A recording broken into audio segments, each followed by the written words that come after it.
Cough.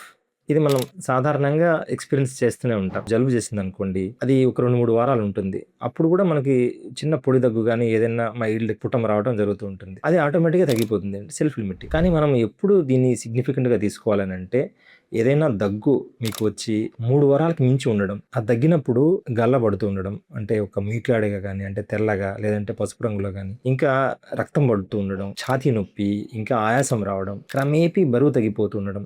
ఈ లక్షణాలన్నీ కూడా దగ్గుతో కూడా ఉన్నాయనుకోండి, అది లంగ్ క్యాన్సర్ సిమ్టమ్ అయ్యుండొచ్చు. ఇంకా స్మోకర్ కూడా అయ్యుండి, ఈ లక్షణాలు గాని ఉన్నాయనుకుంటే high chance of lung cancer. అట్లా అని స్మోకర్ కాని వాళ్ళకి లంగ్ క్యాన్సర్ ఏమీ లేదని అనుకోవద్దు. స్మోకర్ కాని వాళ్ళు కూడా చాలా మందికి లంగ్ క్యాన్సర్ వస్తుంది. అందువల్ల ఏదైనా దగ్గు గనక 3 వారాలకి మించి మిమ్మల్ని ఇబ్బంది పెడుతుందా, అలర్ట్ అయిపోండి. దగ్గరున్న ఫిజిషియన్‌ని కన్సల్ట్ అవ్వండి. టెస్టులు చేయించుకొని అది క్యాన్సర్ అవునా కాదా అనేది నిర్ధారణ చేస్తారు. దాని నుంచి మిమ్మల్ని మీరు కాపాడుకోండి.